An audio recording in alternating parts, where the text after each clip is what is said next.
Chicago? What do you say? Cubs gonna win today.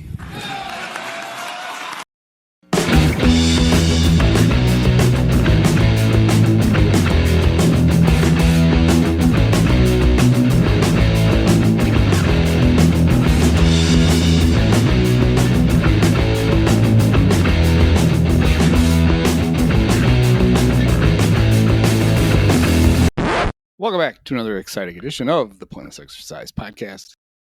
So it's the Tuesday when Oleg and Praz aren't on, which means it's Dave Brown with us. But unfortunately, Dave is day-to-day. The Cubs trainers checked him over. And they said he doesn't need an MRI and he won't need to go on the injured list. So he's going to need a couple of days, which I've already sent my condolences to Dave's family. It's terrible. But no, he's got bronchitis, and so we're going to see how he's doing on Thursday. And you might get a Dave Brown podcast then. He wasn't feeling well, and honestly, I thought it would be kind of mean to have him on. He cough every 10 seconds. So he stuck with just me for this one. But my buddy, Jim Bowden, came through with content galore. So if you don't know who Jim Bowden is, he was the general manager of the Reds and the Nationals. And I think that might be it. But he traded for Willie Mo Pena at both places. Because he loved Willie Mo. He is most famous, at least for me. He got in trouble for having an affair with a cleaning lady at, I say affair. Let's use that word. He was having an affair with a cleaning lady in one of the suites at, I believe it was the Reds. Spring training facility. And to me, it's always been the George Costanza. Remember, he was having an affair with the cleaning lady when he worked at Pendant Publishing, the job Elaine had gotten him. And he met with her boss and said, was that wrong? Should I have not done that? Anyway, one of the things, now Jim is a gregarious sort of guy. He likes to be on the radio. He was on ESPN for a long time and MLB Network, and now he pretty much is contained to MLB radio. And he's got a show on weekends with Jim Bowden, who has a regular show with my friend Mike Farron. I say friend, more of an acquaintance. Mike's a really good guy. And they call it the GM something. I don't know what it is. But, two former GMs talking about things. And one of the things I always liked about Bowden, despite the babbling and the shtick, was he always was able to come up with good fake trade proposals for people. And so you'd hear him on with he'd come on ESPN and there'd be a trade rumored somewhere, and there would be Jim, and he would be able to come up with some kind of coherent trade proposal for that would make sense. And he'd be like, oh, that seems realistic. Well, Jim apparently got super drunk and decided to write. He doesn't write his athletic column. He calls some poor intern who has to type the stuff that he says. He came up with one for the Cubs because the Cubs have been connected somewhat lazily to Marlins starting pitcher Sandy Alcantara. As the Cubs need a starting pitcher, yes they do. Sandy won a Cy Young a few years ago. Hey, go get him. Despite the fact Sandy had Tommy John disease and has been terrible this year. So I think people were thinking if a team got Sandy, they would be taking a chance that he would somehow get his stuff together for the second half of the season, but you'd have him for future years. He's signed, I think he's got 2 more years on his deal after this. And one of the reasons you would want to get him would be that it's not going to cost you that much right now. Maybe the Marlins wouldn't get enough and they would have to hang on to him and try to trade him in the winter when they could lie and tell people that he was somehow healthy again. But anyway, this is who they came up with. This is who Jim Bowden came up with in the trade for Sandy Alcantara. He's got a Marlins trade, right-handed pitcher Sandy Alcantara, the Cubs for right-handed pitcher Cade Horton. Oh, come on. Would you do that? A 1-for-1 swap of one of your rare young pitching prospects, I don't know if I'd do that. Oh, but that's not all. It's not just Sandy for Cade. It's also outfielder Owen Casey and Cade. All right, 2 for 1. That seems even steeper. I really don't think I could do that. No. Oh, but there's more. No. How about you got to swap Alcantaras? Kelvin, not Kevin. They called him Kelvin. Maybe this is why. So if you look at the headline in the Athletic for this trade, it says outfielder Kelvin Alcantara. Well, that must be Kevin's brother. I mean, maybe he's not any good. So this makes a little more sense. But no, I think it's supposed to be Kevin. All right, so we're up to 3 to 1 for Sandy, and it's the Cubs' top pitching prospect. And with Matt Shaw in the big leagues, that means it's their next 2 best hitting prospects. That's not all.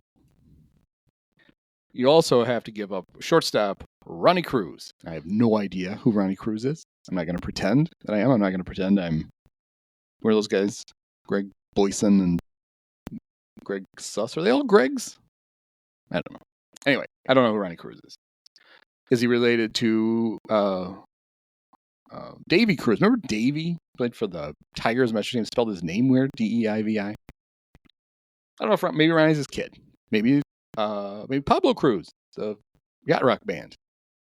No. All right. Well, let's read what Jim said, because maybe this makes sense somehow. All right. Sandy Alcantara has pitched much better of late, allowing 2 runs or fewer in each of his last 3 starts. Okay. I believe 2 of those starts. Well, no, I'm going to look it up while we get here. Because I know that the last 2 starts have been against terrible teams, and so it doesn't matter. Should have done this before, but, prep. It's important to prep, guys, before you do your podcast. All right. Last 3 starts. Been against the Rockies, the Pirates, and the Phillies. Okay. Well, the Phillies, kind of good. They won that series against the Cubs, even though they've been staggering of late. In those 3 starts, let's see, 6 innings, 4 hits, 2 runs, 4 strikeouts against the mighty Rockies, in a game that the Marlins lost 3-2. Against the Pirates, 6 innings, 3 hits, 6 strikeouts. But the Cubs just played the Pirates over the weekend for 4 games, and the Pirates couldn't get 4 hits if you set up the batting machine, set up a pitching machine, and left the field. I don't think they could get 4 hits, so I'm not going to. And then in a 5-2 loss to the Phillies, 5 innings, 5 hits, 2 runs, 5 strikeouts. It's lowered those 3 starts, so that's, 17 innings and 4 earned runs, has lowered Sandy's ERA to 6.88. He's going to have to get on a bigger roll than that. He gave up 4 runs to the White Sox in May.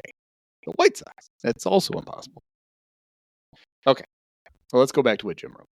Sandy's pitched much better of late, allowing 2 runs or fewer in each of his last 3 starts. Yes, but one's against the Rockies, one's against the Pirates. Sorry, Jim, you're going to have to do better than that. He has a 6.88 ERA on the season.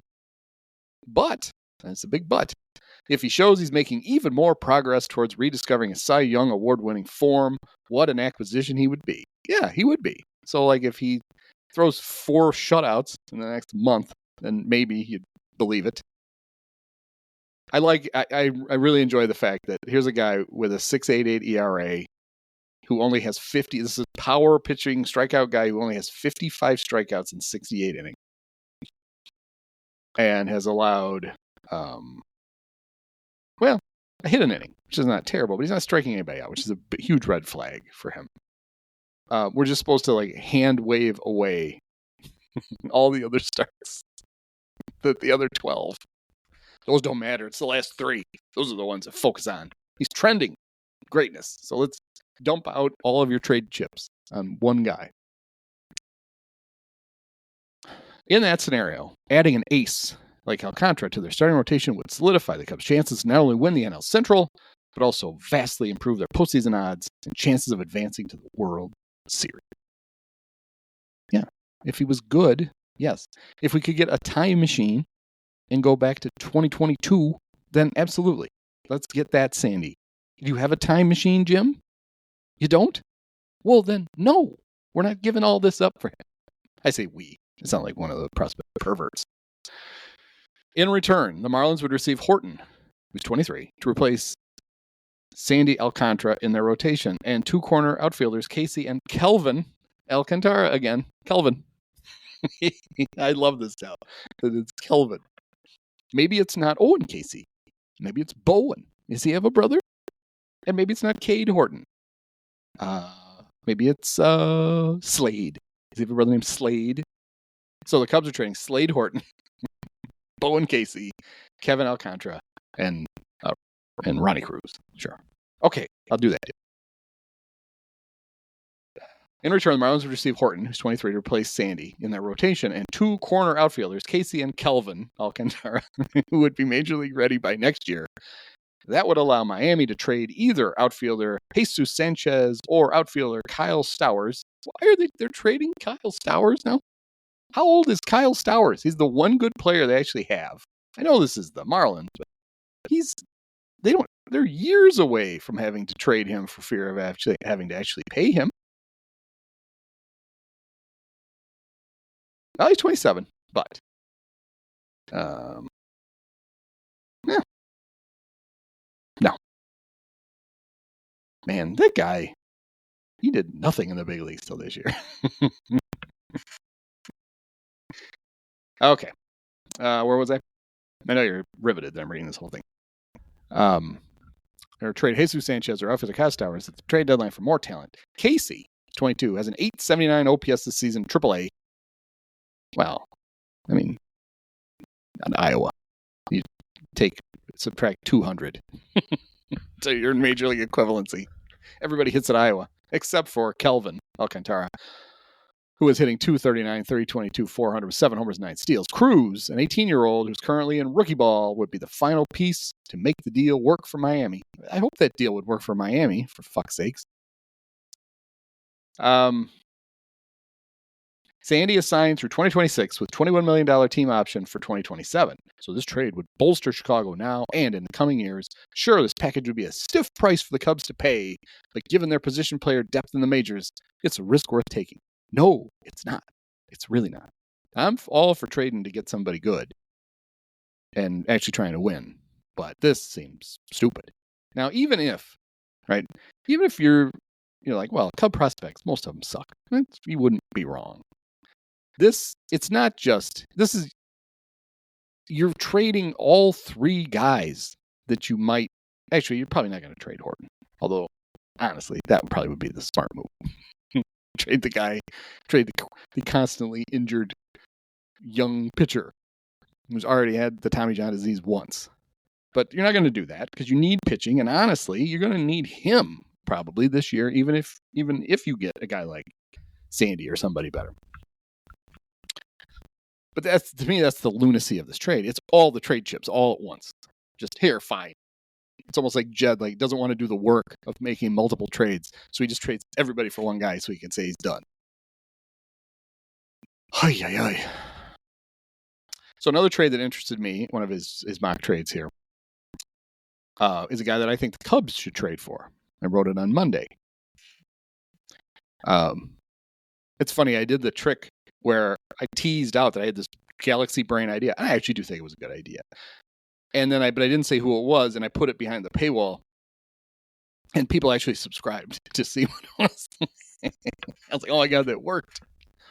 I wonder how disappointed they were when they saw that it was Eugenio. I didn't say that right. Suarez. I need Pat to come say it. Do you know how excited Pat Hughes would be if the Cubs traded for Eugenio Suarez? Oh my God.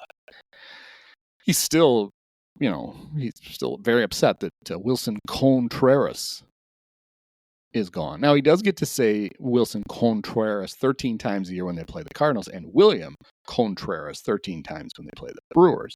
That's nuts. If he could get a daily dose of Eugenio, holy shit, Virgil he might even work the 5th inning if Eugenio was coming up. I might tell Zach to go take his own dump in the 5th. Daddy's going to do this one, Zachy. Go take a poop. But anyway, I don't think you'd have to give up that much for Eugenio. He's a free agent at the end of the season. He's $15 million on his contract this year, which if you get him for August and September, it's about $6 million. Oh, the Cubs could even stay under their precious luxury tax and get a Eugenio. It's a short-term acquisition, so it's not like you're getting a guy and poor Matt Shaw is now stuck on the bench forever. He just becomes a bench player for the last 2 months of the season and hopefully the playoffs, where I think he'd be very useful.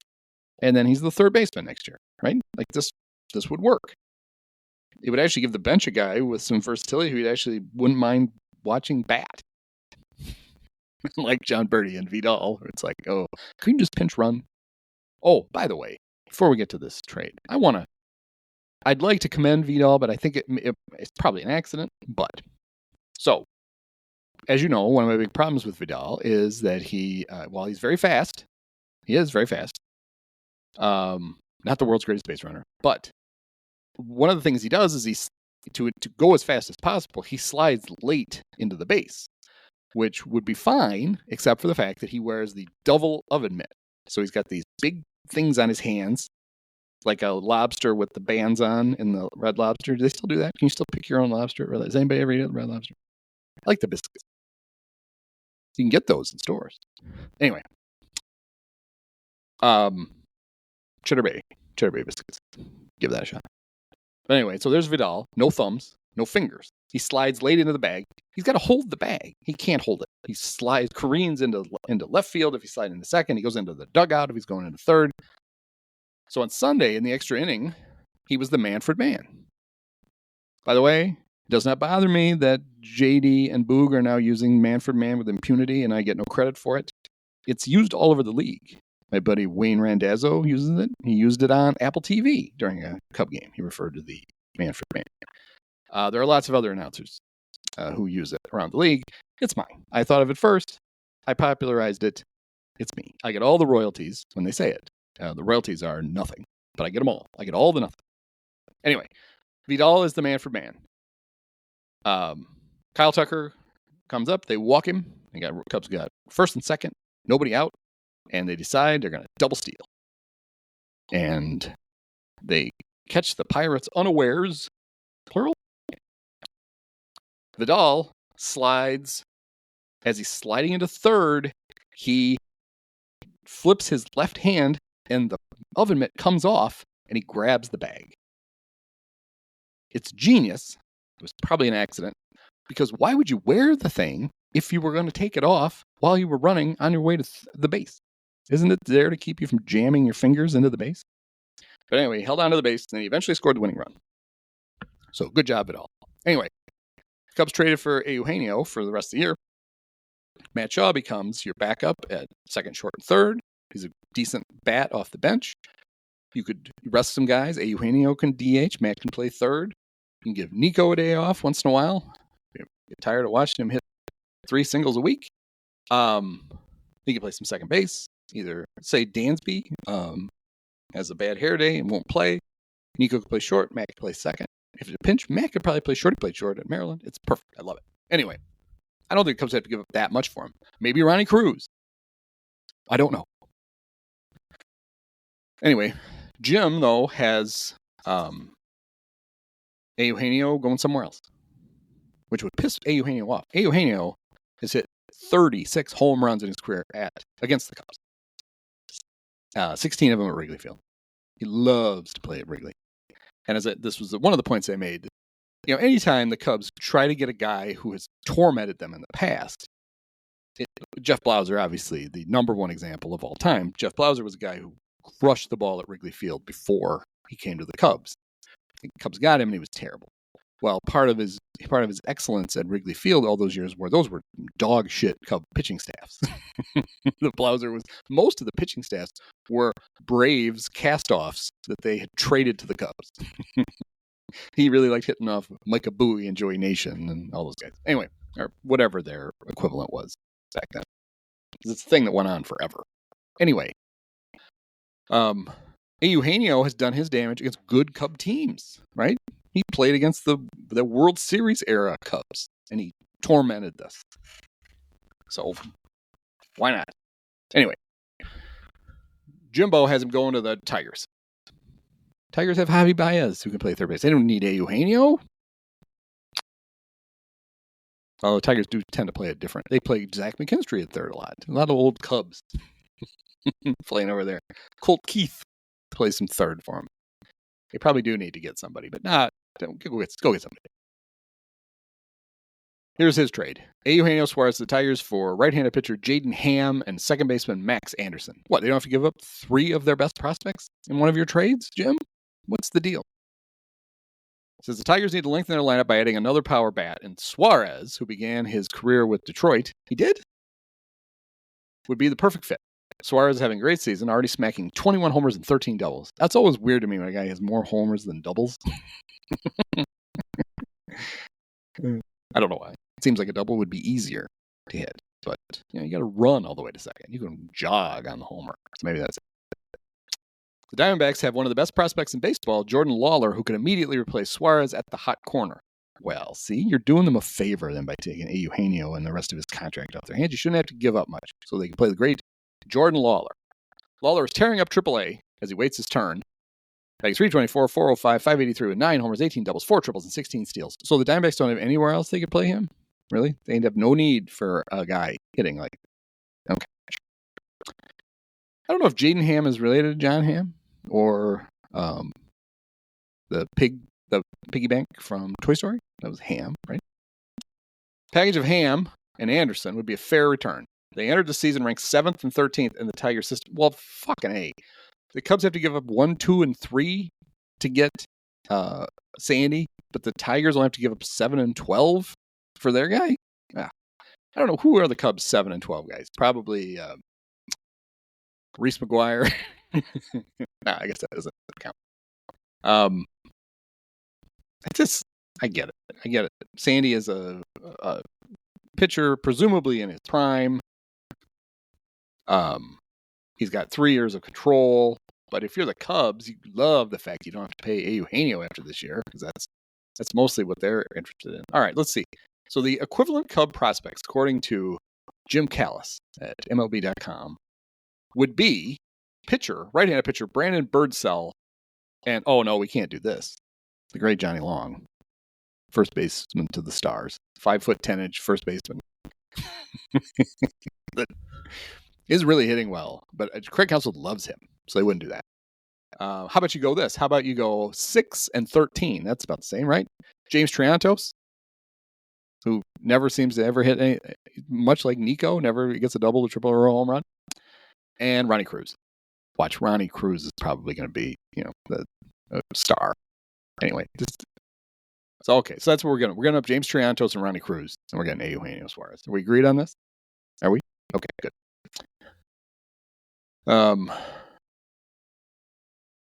Let's see. Anyway, Ham has a 4.73 area, 55 strikeouts, 51 innings, and AA. Big whoop. While Anderson has a 958 OPS and 234 plate appearances this year at the same level. Their only problem with this scenario is the Diamondbacks are 36 and 35, despite their significant pitching injuries, are still planning to be buyers at the deadline. No, they're not. Everybody says they're going to be buyers now. Everybody. You get to the end of July and you're like, oh, fuck, we might as well. Especially if you're the Diamondbacks, right? They have a bunch of expiring contracts on that team, and they have a good team, but they're not going to make the playoffs this year. So they get to July 31st, and they're like, fuck it. They just bring in more talent. It's going to happen, Jimmy. Of course, the reason Jim said that is that Mike Hazen, who's the GM of the Diamondbacks, said, we do these jobs, take shots, and win on his radio show. It's like, I believed him. Yeah, okay. All right, well, we got that solved. I would trade for Sandy. I just wouldn't trade that for him. But, man, it's going to be, there's not a lot of pitching out there. But I still don't think that with a dearth of pitching that anybody is going to just, unless Jimmy's right and Big Sandy's fixed and he's on a roll, then, then maybe they'll get a nice return for him. But he's been so bad. And I lean on this a lot, but if you go to his Baseball Savant page and you look at the 2025, there's a lot of blue, a lot of really dark blue, which is really bad. And you think, well, okay, but maybe he can have success. Well, you go to his Cy Young year and everything's red. Like super red. Pitching run value, 100 percentile. Fastball run value, 70th percentile. Breaking, 80th percentile. Off-speed run value, 100th percentile. And you go to this year, and they are pitching run value, 25th percentile. Fastball, 64. Well, that's not bad. But breaking run value, 23. And off-speed run value, remember he was 100 when he was a Cy Young winner? He's in the 8th percentile. 92% of pitchers are better at that than he is.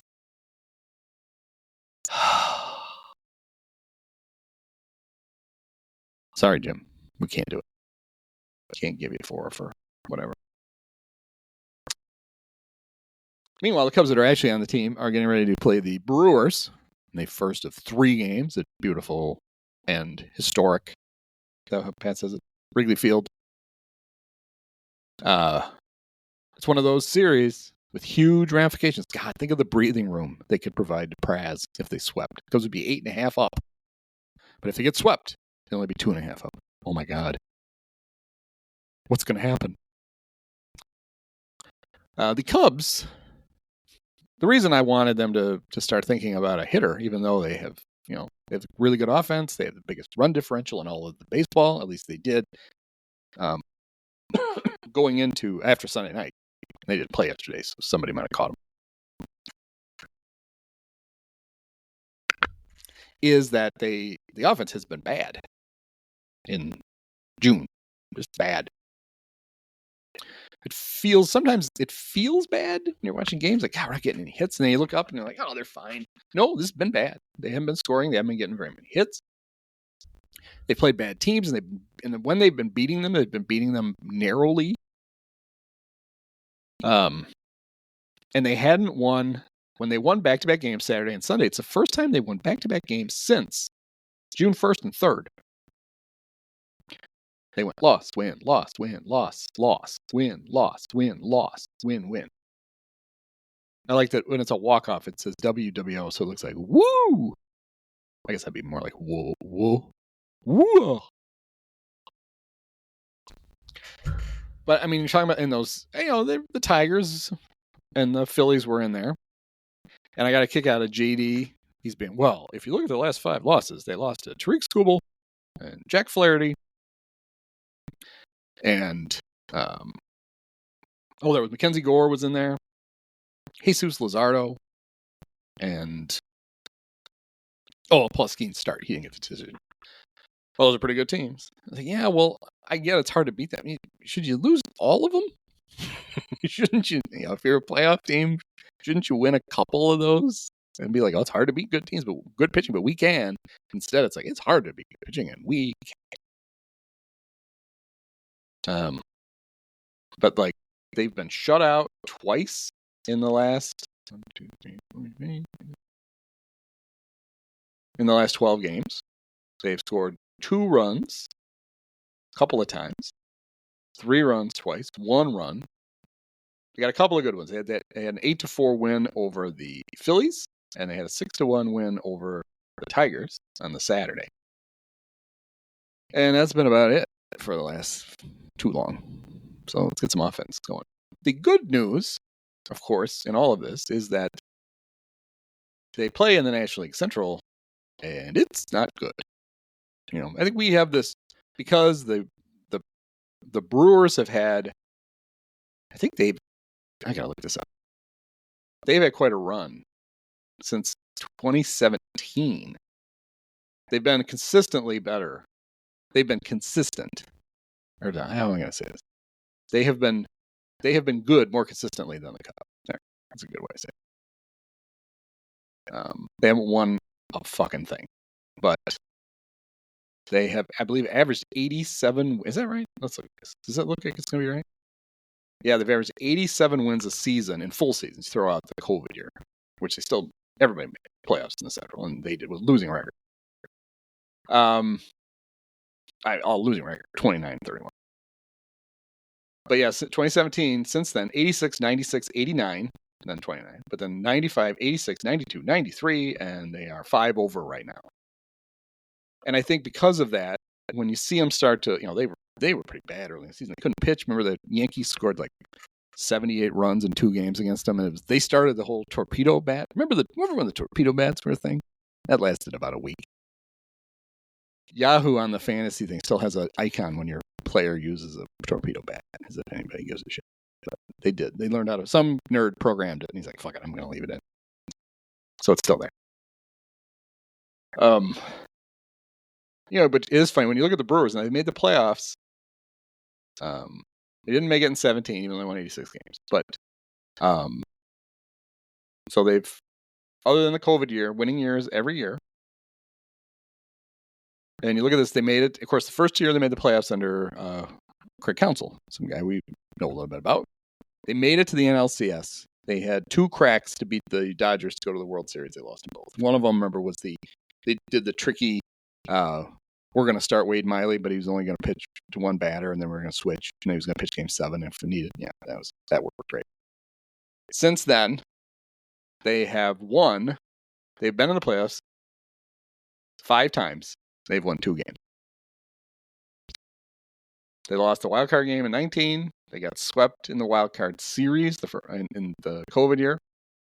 They lost the first round 3-1 in 2021. They lost both games they played in 2023. And last year, they were on the verge of beating the Mets and advancing. And then the Pete Alonso craziness happened and they lost. It is funny, people, the Bob Uecker, Bob was crushed when that, you figure, well, he's a Milwaukee guy through and through. He's a huge Brewer fan, and he's 89. And how many more times is he going to get to call well, we know now. I mean, he was crushed. He knew he was dying. He had lung cancer. So I made that even sadder. So, way to go, Devin Williams. You broke poor Bob's heart. But I think we look at them in the rearview mirror and we think, oh, that could be tough. And maybe it would be. But I don't think they're that good. Third place, actually, there's a tie for third, but because the Cardinals are tied with the Reds, the Reds are in third and the Cardinals are in fourth. I mean, why not? That's how it should work. It's alphabetical, and so they're in fourth. Remember when the Cardinals were they're good now. Oh my God, they're going to be able to sell at the deadline, and they're going to make a run for it. The winners of 3 of their last 7, there was 6 in a row in there at one point. They have a whopping plus 18 run differential. They're bad. They're playing the White Sox. So there's a fun, there are no winners here kind of thing this week. I still think of all these teams, I think the Reds are the only legitimate threat to the Cubs. I think the Reds are actually good, and they have a really good manager. They have a hard time scoring runs, which is crazy considering the park they play in. They scored 50 fewer runs than the Cubs. The Cubs play in this tiny little ballpark that the wind machine is always on at 90 miles an hour blowing in. Or whatever. But 50 fewer, it's like a driving range that the freaking Reds play in. They are pitching relatively well, though. Maybe there's something. Maybe the Franchester Brenneman changed hairspray or something. Or did he finally shave his head? That was quite a comb over. I mean, it wasn't quite Lou Henson, but it was something. And Marty kept it it wasn't just like combed over, it was poofed up. That was something. But, it could be a real statement series for the Cubs. This next 2 weeks. They've got the Brewers for 3. And then they head out, as I say, as if I remember, but I forgot, so I have to click on the schedule. Who do they play? Because then they go to the Cardinals. Oh, no, they're home. They got the Brewers for 3. Oh, that's right. They just started this homestand. Brewers for 3, then the Mariners for 3. It's good pitching. And the Mariners pretty good. Get to see the big dumper over the weekend. That'll be fun. I hope there's going to be one of the games be a matchup, be the big dumper against Carjacker at catcher. That'll be something. Then a 4-gamer in St. Louis. Oh, imagine having to spend 4 days in St. Louis. I'd rather be dead in Chicago than alive in St. Louis, as Lucille Bluth might have said. Then they go play the Astros. Oh, too bad Hayden Wesneski won't be there to say hi and give up 6 home runs off the train. Isak Brady's also hurt. He pulled a hammy, I think. I didn't know he had him. He's just like a little block with feet. I didn't know he had legs. So apparently he does. Or maybe that's what happened. They realized he doesn't have legs. Very difficult to run without them. Had a long thing in the newsletter on Tuesday about where I broke down the how the Rafael Devers trade might affect the Cubs. And really, there's two ways it can affect the Cubs. Number one, how it affects free agency, right? Like the Giants, who have been perennially trying to get a big-time free agent to take their money. They came very close on Bryce Harper when he eventually signed with the Phillies. The whole Arson Judge thing, where at least John Heyman thought they had him, or at least a version of him.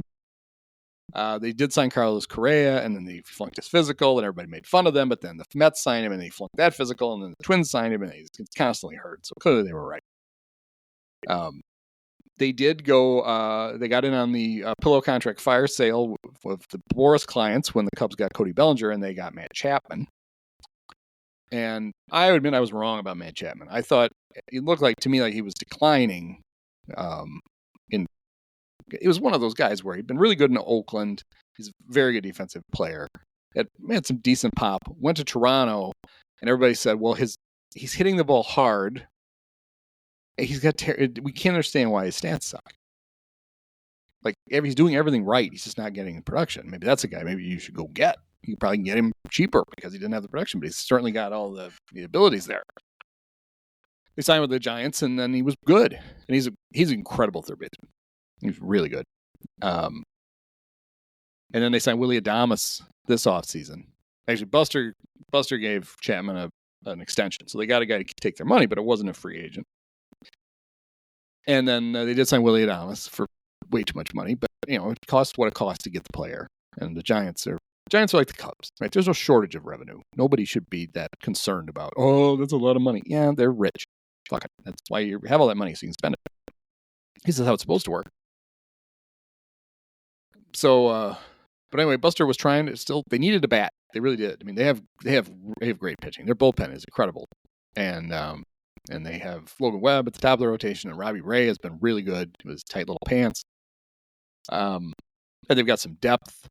They've got, I always like Kyle Harrison, who they ended up trading in the deal, but it's getting kind of late on Kyle. He's a dude with a big arm who's still young, but it's not like he cannot throw a breaking pitch worth of shit. He's got a really good fastball, and you think, all right, if you can spin anything up there, you'd be good. And I'm sure Craig Breslow can fix him. A genius, former Cub director of pitching, whatever. Anyway, so the Giants, they still needed a bat. They were getting incredible, Wilmer Flores has 51 RBIs, but he's got 11 hits. He said he had a game where he had 6 RBIs, and one where he had 7. It's that's not going to last. So they were smart enough to go, all right, we're not getting 51 more out of Wilmer.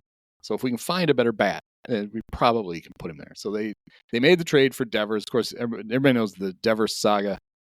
He's a World Series hero, one of their best players in baseball. He's a top 10. He's a very good hitter. He's kind of doughy, and he doesn't play a great third base. And so the Red Sox decided when Alex Bregman was out with had his cup out and was trying to, have somebody throw cash in it, they were like, oh, we could get him. It was a terrible fit there, right? You were going to alienate the third baseman you did have for a guy who you're only going to have for a short period of time because like everybody else, you didn't want him for more than a year or two. But that works if the president of baseball operations is a guy like Theo Epstein and can go down and sit down with Rafi and talk to him about it and go, look, we got this opportunity to do this. I think we should do it, right? I'll make the team better. You were just complaining a year ago that we don't get enough good players. He was right about that. This is a chance to get it, and we'll figure it out. You might have DH. Maybe you'll have to learn how to play first base. We're going to do this. That's not what they did. They basically just went out and they signed Bregman, and then they said, well, he can play second base. And then after a day, they're like, no, fuck that. He's going to play third. And they went and told Devers that, and he's like, well, fuck, I thought I was going to be the third baseman. And they literally told him in the meeting, well, you don't just lose your glove. You're just going to be the DH. He's like, fine. Because he was like, he didn't want to be a full-time DH. He's like, fuck this. I don't want to do that. Baseball player. I want to play baseball. I don't want to just bat. Then they were shocked when when weird Tristan Casas broke his coccyx. No, he tore his, what do you call that thing that holds your kneecap in? You can't think of it. Anyway, there's no bueno. You don't want to tear it. He did. He's out for the season. Then they go to Raffy and they're like, hey, we're going to have to teach you how to play first base. And he's like, you told me to lose my glove. I have to admire that. He's just like, fuck off, man. No. You told me I was a shit defender and I shouldn't even bother to have a glove. And I lost it. I don't know where it is. Here's the best part of this. They made this trade. He's in San Francisco for a day. And they ask him, and he's like, so are you going to learn how to play first base? He's like, yep, I'll play anywhere they want me to. And the Giants host the Red Sox this weekend. And it would be so great if Devers is playing first base against the Red Sox. I really admire him even more. So here's my issue. Oh, so anyways, how would this affect the Cubs? Well, the Giants were going to be very active in free agency, trying to find a bat, and they're getting increasingly desperate. And you could see them just looking at Kyle Tucker and just throwing huge amounts of money at him. Well, they're probably not going to do that now. But then I saw the Bleacher Nation guys were immediately worried that the Red Sox would just do it instead, which is a possibility. I'm not going to dismiss it out of hand, but I mean, the way the Red Sox have, the one thing the Red Sox are really good at is bad-mouthing their best players when they get rid of them. And here's the thing, like, it's one thing, we lived through it with Nomar, right? They immediately smeared Nomar as soon as they traded him to the Cubs. They've done it with everybody. They did it with Manny. They did it with like Josh Beckett, who'd been a playoff hero for them. They did all kinds of stuff. They didn't really do it with John Lester because they were worried that even though he looks a lot like Christopher Cross, he would come and he would kick their ass. He does look like Christopher Cross. So bald. Well, I guess are they both bald? Yeah, Christopher wears those lame hats now. Anyway. I mean, if you're Kyle Tucker, are you that excited about going to Boston and being the next guy that they decide they want to badmouth on the way out of town? So I'm not really worried about that. What I'm more worried about now is that Devers being on the Giants, that'll be the team the Cubs play in the first round of the playoffs. And he's a career like 955 OPS in the playoffs in a lot of, like 37 games. It's not a small sample size. And he'll do the Manny Ramirez in 2008 thing to them. He'll be like, oh, shit. Well, that didn't work out. But one of the things, it was telling, I knew it when Britt Garoli wrote a thing for the Athletic, where she talked to a bunch of anonymous sources around the league to have them critique the trade. This is an easy trade to critique, right? This is a slam dunk win for the Giants. This is a very good player who's only 28 years old. Yes, he has 8 years on his contract, but that contract ends when he's 36. It doesn't end when he's 40 or 41, like some of these longer contracts. Contracts are extended out artificially to keep the AAV down, and this one is one of those. It also has deferred money in it. Even though he's getting $313 million on an 11-year deal, or a 10-year deal? 10-year deal. It's only it's $28.5 million out of pocket every year. For an example, Dansby Swanson makes about $28 million.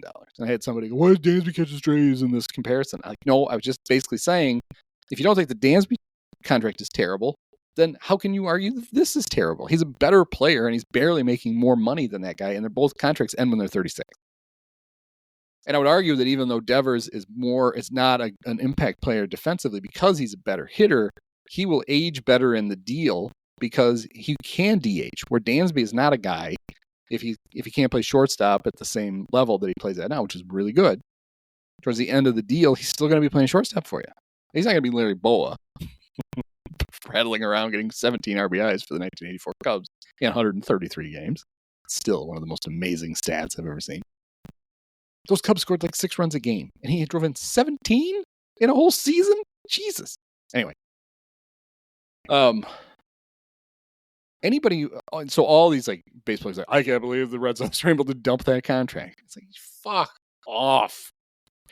This contract is nothing compared to some of the deals that are out there. And this is the Giants and the Red Sox. These are two teams that should not have to worry about, oh, we got a guy making $28 million on our team. You have more than enough money. Knock it off. because of this, the financials should have been irrelevant. This became a baseball trade. You didn't have to worry about the contract. And the baseball trade, the Giants kicked shit out of Craig Breslow and the Red Sox in the trade.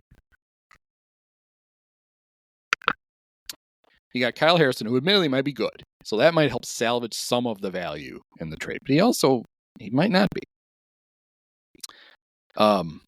Jordan Hicks, who throws 104 miles an hour, but it's perfectly straight. The Giants tried to make a starter out of him. It worked for like 2 months last year and then realized that's not going to work again. The Giants' number one draft pick last year, they call me Mr. Tibbs, who might be a decent hitter, but doesn't appear to be able to play any positions. That's kind of an issue. And then a young arm for Rafael fucking Devers. I mean, if you argue that this was a bad trade for the Giants, you're a moron. That's a trade that you just make. And the desperation aside, but the fact that they can easily accommodate that payroll makes it that much easier. Like, should the Cubs have been in on it? Well, yeah. And here's why. Because Devers doesn't have a no trade clause, right? So you could have gotten him this year, made him take some infield. He hasn't played an inning in the field. The Red Sox were so serious about this lose your glove thing. He hasn't played. Like the Giants, Chapman's hurt. They'd really like to play him at third for a while. Well, until Chapman gets back. He's going to be back like on July 1st. He's going to miss the next 2 weeks. But I don't know if you can. He hasn't played the position. Instead, they're like, you know what? Since you haven't played, you're going to have to relearn how to play third. Why don't you just learn how to play first? But you could have had Devers. You could have played him at third. Then you could have figured out, I'm sure then they'd be like, well, no, because then Kyle Tucker. But it shouldn't stop you. But of course it would. That's in a world where the Cubs don't imaginarily limit themselves payroll-wise. Then you could look, and if you get Tucker, then you could trade Devers, right? You might have to eat some salary, do some stuff, but if you're so convinced that you want Matt Shaw to be your third baseman, this trade wouldn't even had to have blocked him. You could have turned it into a shorter deal, or maybe he plays first. Devers actually, the smart thing would be you really do teach Devers how to play first, and then you trade Michael Busch, who's almost as old as Rafael Devers. In fact, are they both 20? I think he's 27. But they're basically the same age. Bush is a nice player. He's not that good. He's not Rafael Devers. So I just talked myself into it. Yeah, he's 27. Think about it. Anyway, I don't even want to do it. I still want to write the column where I go through all of the things and look at Michael Busch, who is a nice player. I'm glad the Cubs have him. It's fine. I'm not. But what I want to write about isn't that he sucks. I want to write about why it's always a surprise how high his OPS is. And it's because he has these like flurries of productivity where he's incredible. Like the last year when he hit the 5 home runs in 5 days. And then he did something similar again. And then he doesn't do anything for a while. And then he gets hot again. And it feels like he hasn't had a hit for a month. And and you look up and he's got like an 860 OPS. You're like, how did that happen? So when I write that, it's not going to be Mo Bush stinks. I just want to write about the phenomenon of how is his OPS this high when it doesn't feel like it should be. Although when he's hot, you feel like it should be 1,000. I guess that's how he gets there. All right. Well, I want to talk about one last thing. My favorite Cub, Ian Happ, was the hero on Sunday. He got the walk-off hit, scored Vidal. And then something very unfortunate for Ian happened. His teammates got very, very excited that he did this. And when they went to celebrate with him, they knocked his batting helmet off. And then they started dousing him with water. And, there's a reason that he doesn't do the restore ads anymore. You couldn't, for a long time, anytime you went to O'Hare, you had to look at Ian Happ and Brian Urlacher, and then occasionally some Ryan Sandberg, because they buy so many of those fucking billboards. Blankly staring at you. All three of them. When Brian is like clearly like the most charismatic one of the three, that's not a great group you've got there. So Ian, you see it in the dugout when he takes his hat off, put his batting helmet on, that the part is getting pretty high. Well, man, when Daniel Palencia soaked him, it was tragic. Just a little wispy. The guy he reminded me of was, you remember Rod Thulin, who did games for TNT back in the days, maybe even on his TBS Sports? It was basically like in the Craig Neal era. And Rod had this, he was losing his hair, but he was able to hide it really well, except like on his forehead. His forehead was too high. And so what he would do is he would kind of grow out a patch that was back farther, and he would like almost comb it into like a $50 shape. So he had this little round patch of hair on his forehead that made you feel like his forehead wasn't starting like halfway back his head. That's what we got to see from Ian. I shouldn't laugh. Except the only reason I make fun of it is because he was Captain Hairplug and he did all the spots and stuff for it. And it's like, all right, fine. You have voluntarily allowed us to make fun of your patchy hair. And so I got a nice screen grab of it, and then made at least half a dozen jokes about his patchy hair. But he won the game. Thank you, Ian. I appreciate it. So anyway, I was going to do an in-depth preview of the Brewers series. I'm going to break down the pitching matchups and everything. It's like, fuck that. It's June. It's barely mid-June. There's no reason to do any of that. The Brewers suck. Just go kick their ass. All right. I will, hopefully, Dave and I will talk to you guys on Thursday. Thanks for tuning in. Many of us have herpes. Post-game show is brought to you by Christ, I can't find it. The hell with it. It's fitting. It's got to be done with one of the best games of all time. Just unbelievable. Got to congratulate the Dolan family. Sean, my podcast co-host Andy, you were his favorite player growing up. Oh, thank you so much. Awesome.